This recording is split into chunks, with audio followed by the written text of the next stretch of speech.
Good morning, good afternoon, whatever to everyone. Happy to be here. I'm Guido Pickert, VP of Investor Relations at AIXTRON. Been with the company since 2007, so have experienced some ups and downs in the history of the company. But that's not the important thing. I think the important thing is the look ahead. The company exists since 1983, has a worldwide presence. Its headquarters are in Germany, in the region around Aachen, which is in the northwestern part of Germany, right at the border of the Netherlands and Belgium. We have around 1,000 people now, having added a lot of people in the recent years, and yeah, you can tell why. If I go into the presentation, here is the timeline. I told you that we've been founded in 1983, so 40 years of high-tech experience that we've gathered, and we went through different waves of adoption of different technologies. Important to note is that we have deposition systems. So we, for the industry, provide the systems that they can use to deposit certain materials on a wafer, and those materials have different properties. And these materials, as we talk about combined materials, so-called compound materials, those differ from the industry or the semiconductor industry, which is widely known, namely memory and logic, because the compound material industry is different than the traditional silicon semiconductor industry. So that's important to note, because we are underlying different drivers of demand. So important, we are only in the area of deposition. We don't make wafers, we don't make chips. What are the properties? What are the areas or the markets that we address? It can be divided into two groups. The right part is the so-called optoelectronics. Here you have materials that have properties that either emit light or absorb light and turn them into power. On the other side, it's power management. So everywhere where you need to change voltages from low to high, from high to low, or where you need to change current from AC to DC or the other way around, this is where you need power electronics. The majority of those are based on the material silicon, and more than 90% silicon based. And those new materials that our customers are producing on our tools, namely gallium nitride as a combination or silicon carbide as a combination, are set to replace silicon in more and more applications in the area of power electronics, because they are more efficient, meaning while switching they have less losses, generate less heat, so can be either made more compact or are more efficient in a way that you save energy while doing the same task. This is very important and very, very big drivers for the demand of our customers that make the respective chips. So going into some details, here we have silicon carbide. Why is silicon carbide set to replace silicon? Because, as I said, less switching losses. And if you think about the biggest driver of demand for the moment, which is the electric vehicle and the fast charging infrastructure, you can imagine if you have a so-called main inverter sitting between the battery and the different motors, it always has to switch back and forth between AC and DC. The battery is DC and the motors are AC, so all the time back and forth. And if you reduce the losses while switching this dramatically, this will definitely result either in a smaller battery doing the same, getting the same range, or in a much higher range. And this is exactly what the industry wants to provide to us as customers: electric vehicles which usability is increased through higher range. And this is why silicon carbide is making huge inroads into the markets right now. And we will see more and more new electric vehicles coming to market with silicon carbide on board, as well as we will see more and more of this fast charging infrastructure coming up. So silicon carbide is at the beginning of its broad adoption in the market. As I said, more than 90% still silicon based, and round about 6% of the market is currently silicon carbide based. So it's a very low number, and that this is what fuels our optimism going forward, that the industry is building dedicated fabs with silicon carbide for silicon carbide chip production involving our tools, and we see this kind of demand going up significantly for us. The other material that I talked about is gallium nitride. And here, in contrast to silicon carbide, which covers, let's say, medium to high voltage range applications, in gallium nitride, it's the lower voltage applications. So everything up to maybe 800 volts will be using gallium nitride, same logic, less switching losses, again, resulting in a higher energy efficiency. And either just to paint a picture of that, either you can make, for example, things like chargers much more compact because of less heat, less cooling requirements, and more efficiency. And those things charge your phone, your laptop just much faster. So what we all know as a laptop charger, these big blocks with big thick cables on them, you can really massively reduce the size of those, making them really compact and nice and carryable, replacing these big silicon-based chargers. So this is one thing, and the biggest driver at the moment is coming from the industrial applications. It's the power supplies. So if you have a certain power requirement of, let's say, a base station around the corner, or an air conditioning system that runs constantly, or in the currently biggest use case in the area of IT infrastructure, namely servers or the data centers themselves. So you have a certain requirement of power supply, and you can again dramatically reduce the energy required to provide this power by using more efficient materials such as gallium nitride.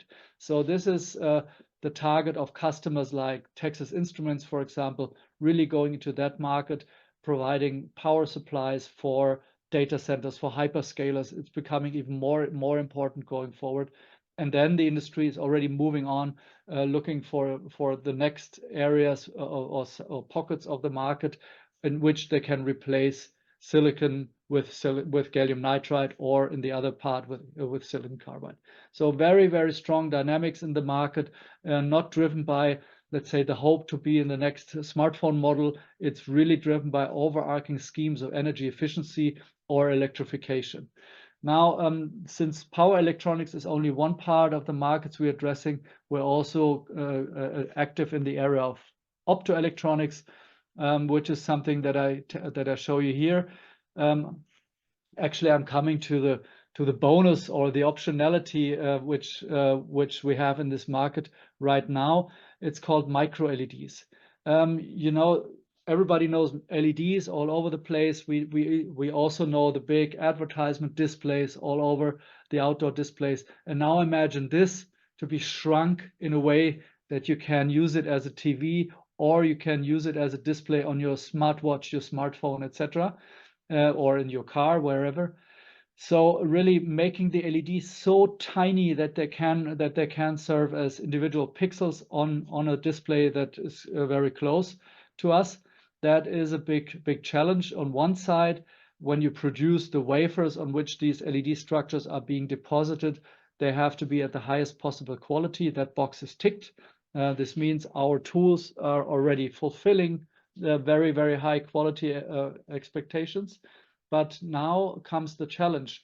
Now you have them, first you have them on the wafer, you need to get them to the display. So what they do is they cut them, they structure them as if they were already these tiny little pixels, and now try to transport these LEDs from the wafer physically to the display. And this kind of mass transfer is obviously still a challenge when it comes to high volume manufacturing. It's possible in the lab. You can buy a TV already today, probably having to spend 100,000. Not quite my budget, but well, that's possible, but it's not yet, I would say, Best Buy capable. Yeah, so going into high volumes, we are helping the industry on that path with our tools, with the productivity, with the multi-wafer output, but as I said, the challenge of the steps that follow our step are not yet fully met. So we have shipped first production volumes into a fab of a customer of ours that is actually a supplier into one major consumer electronics giant that intended to come up with a watch of theirs with a micro LED display. Because of the challenges that have not yet been fully met, they have, let's say, pushed out the introduction to what the market believes 2026. So that is currently a little bit on hold. We have shipped the systems, that's okay, but they're not yet utilized. And second thing is, we are not yet seeing tangible evidence of somebody else lining up to become ready to move into volume manufacturing. So there is a lot of noise in the market, and some do even claim they have managed to get the mass transfer done, but we'll wait and see. So for us, this can be a huge opportunity. Just thinking about high volume products like a smartphone, that could mean hundreds of tools required at a ticket price of around about 3.5 million. So a huge opportunity for us, coming closer and closer, but being not yet here yet at this stage. The parts of the optoelectronics markets that are here, first of all, lasers. So two types of lasers. On the left side, you see the glass fiber networks, and this light that is being transmitted via glass fibers. This light is being generated by lasers made on our tools. So our customers are using our tools, producing the lasers, and then getting them into the networking.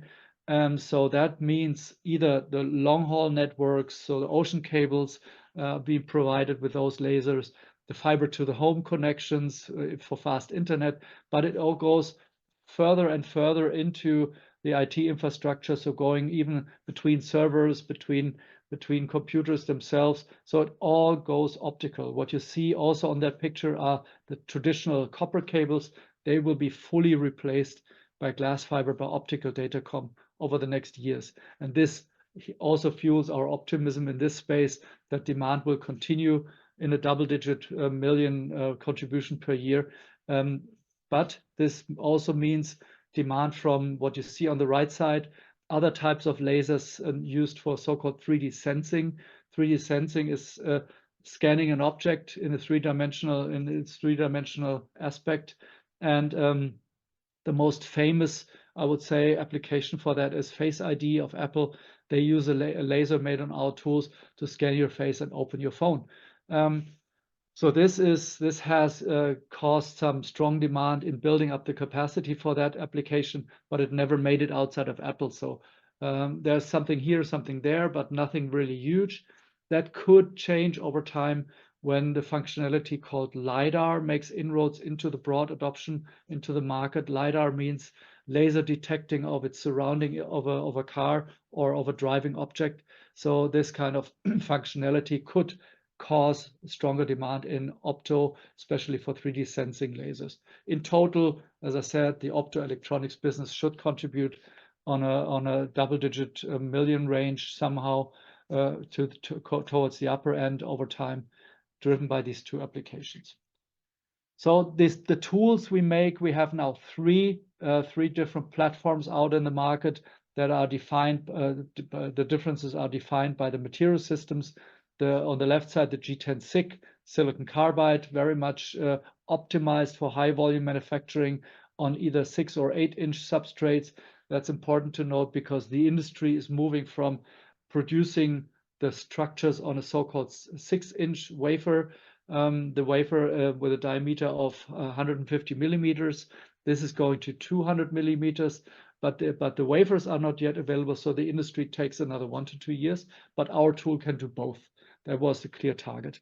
The other part in the middle, the tool in the middle is the G10 GaN tool, very much adopted to the demand or the requirements of very, very highly automated fabs that are being built with automated wafer distribution, wafer manufacturing, wafer transport, everything really on the highest standards.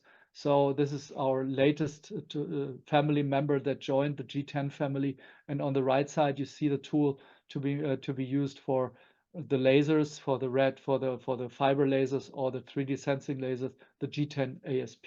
So a whole new tool generation out in the market, and it's being very well adopted by our customers. So they love the productivity enhancement and the way the tools are designed. Revenue-wise, for us, you can see over the years, we've been around 200 million revenues, then around 250, made the step up to 450, now made the step up to 600, 630 in the midpoint. And the next step could be when micro LED really comes into the volume adoption. Until then, we see growth fueled by the adoption of silicon carbide and gallium nitride, the power management area, and this keeps us at these high levels of, as I said, at least 600 million. And the next step change could come when micro LED moves into broad adoption, I would say. Quick one on Q3.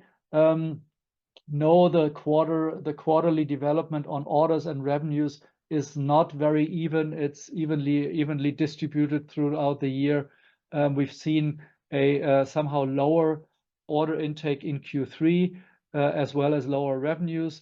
This is the order intake is much linked to customers planning, to also the stage of the negotiations of orders that we had. And we have repeatedly said, we reiterate our full year guidance, which means this lower order intake will be at least made up in the fourth quarter to get to the guidance. So this is we are very confident on that because of knowing that the contracts are coming in, are being finalized. And on the revenue point of view, the revenues were lower, partially also because customers had some issues with their fabs and asked for some delays. No problem for us. We've done that, and they will be shipped in Q4. And the broad range we kept, especially in revenues, is clearly linked to the fact that we require what's called export licenses to ship our tools into many countries. And those export licenses are being distributed by the German government, and they have been very slow in processing these applications. And this is why we are not quite sure how many of those applications that are in the pipeline will actually come out of the pipeline by December, let's say 25 or something like that. So this is what we're waiting for, but it's looking good. We clearly are on the path of the guidance. The question is where we will end up. It depends a lot of these licenses. So the guidance that I mentioned here again, total order intake 620 to 700, revenues 6 to 660, and then depending on the volume, the EBIT margin 25 to 27, and around the 45% gross margin. So quite decent numbers that we're approaching here. And as I said, it depends a little bit on external factors where in the range we will end up. Just a little word on ESG. We have very strong figures in the area of EU taxonomy. It's important to say that those figures are aligned numbers. They're not eligible numbers, they're aligned numbers. This is very important because it's already proven that our technologies have a positive impact on energy consumption and other things. So that is why we can state our numbers as aligned figures, very high, as I said, and combined with good ratings in the ESG rating world. So overall, I think we're on a good path here. Yeah, and now I would open the floor for questions if you want. Okay, Guido, thank you very much for this excellent presentation. I think that was not only interesting, but we are touching something that we did not touch yet in the IIF in their specific sector. So this is always interesting for investors to look at new ideas and new companies. So we do have a few questions. Thank you very much for the Q&A. And then what we will do also is, please, if you have more questions, don't again hesitate. So first off, with 44% of revenue, so this is a question from Adam, with 44% of revenues for the first 9 months of 2023 being Asia, Could you give a rough indication of China's share of these revenues? Sure, happy to. China is without going into exact details, but is below 30%. So 20 to 30%. That's what we've seen. What we've seen the range is, or the area of share of demand from China. Perfect. Also, how do you think about key competitors in the silicon carbonate MOCVD, for systems that can accommodate 200 millimeters? Are we seeing anything yet that can rival the G10 SiC in terms of thickness and doping uniformity requirements? Yes, very good question. You have just to zoom out a little bit, you have two different approaches or architectures of tools. One is the one that we have, the so-called multi-wafer approach, meaning you process multiple number of wafers in one process run, whereas the others are offering so-called single wafer architectures, and you process one wafer in the single run, which means you have a, let's say, a better control over the single wafer and the uniformity on it. We've made huge steps forward in our development, that we now reached at least par, if not even better values on the uniformity throughout all wafers that we address in our multi-wafer environment, be it on 6-inch or be it on 8-inch. So we feel very competitive in this space, having made these kind of advances. So customers are testing our tools now and looking at the repeatability of those fantastic results. And this is work in progress. Others have in the meantime decided for our tools already. So it's not only members of the known group of top 5 device makers like Wolfspeed, onsemi, Rohm, Infineon, and STMicro. It's a lot of customers outside of that field, Bosch, for example, or others that are entering the market, partially very large. So our optimism is not only based on trying to convert players that have an installed base by Tokyo Electron. In this case, it's also because we win new customers with a proposition that we have with our tool. Well, this is a great answer. Obviously, Adam, thank you very much for your question. Marcus is also asking basically two questions. First of all, there is discussions in different internet boards on whether AIXTRON SiC epitaxy tools are installed in Wolfspeed Mohawk Valley fab. Can you please clarify? That's a very clear answer I can give. No, we're not in Mohawk Valley. Wolfspeed is building a number of fabs. Mohawk Valley is their wafer processing fab. So wafers that have been used on our tool are then processed and made into chips at Mohawk Valley. We are in either Durham, which is the headquarters of Wolfspeed, or Siler City, which is the newer fabs they built for the making of the or deposition on the wafer. So the problems they have in ramping the Mohawk Valley fab are clearly not referring to our tools or to our step that we address. Perfect. Michael is asking a very interesting question here. In order to calculate the taxonomy, it is also necessary to know in which applications the product are used. Are customers always willing to disclose this? Yes, they are. I mean, just clear, if you look at TSMC, they are not telling us, okay, this part of the utilization of the tool goes into this application or that. But the end applications that all of our customers are addressing are very clear. It's the power electronics market on one side, be it the chargers, be it the power supplies, whatever. And then it's in silicon carbide, it's the automotive, it's the industrial renewables, etc. So the overall end markets that are addressed by different types of customers, but on our tools are very clear.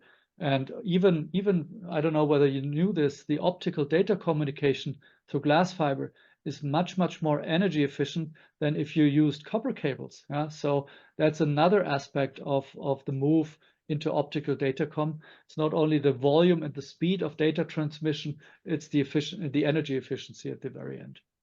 Yeah, let's not talk too much about replacing copper, as we have mining companies this afternoon on copper. They're not going to be happy Okay, to hear you saying sorry. that. But absolutely, Sorry. I agree with you, no doubt about that. Lisa is asking, is the business dependent from economical cycles? Less than, for example, in consumer electronics purely or in other markets. So what I said at the beginning, that energy efficiency is driving demand, or the move into electrification of transport, for example, this is somehow not directly linked to the economy. It's maybe even promoted by that. If you can save energy, you save cost. And why then invest into something that's less energy efficient? So we see a very strong pull. And even if customers talk about capex reductions, they are not referring to the compound semiconductor space, because they see clearly the markets pulling, and therefore a certain independence of the economical environment. Okay, perfect. And then the last question, surely we'll have time for, is again from Marcus. So thank you, Marcus, for the interaction. We're going back to the Wolfspeed question here. And are your equipment, so is the AIXTRON epitaxy equipment will be installed in the planned Wolfspeed Ensfeld Saarland? With ZF together? No, I'm not sure. I'm not sure what they plan here, whether they want to do the chips only, or they even want to do the deposition on the wafers. I'm not sure. It could be that the wafers continue to be made in the US and then shipped over there and then made into chips. This is, I'm not sure about. Yeah, Wolfspeed can certainly answer that to a stronger degree. Well, we have about 20 other questions, but Guido, this is 10:30 already, so it is time to let you go. First of all, thank you for the great presentation. Obviously, absolutely a company to keep on following if you guys were not following it before. So Guido, I thank you very, very much for your time. We wish you the best of luck, obviously, with your new product. We hope that the micro LEDs will be adopted very, very soon, and so that give you a big boom in your business for sure, which looks quite well. Looks quite good. Perfect. So thank you very much once again. Thank you. All the best to everyone. Bye. Thank you.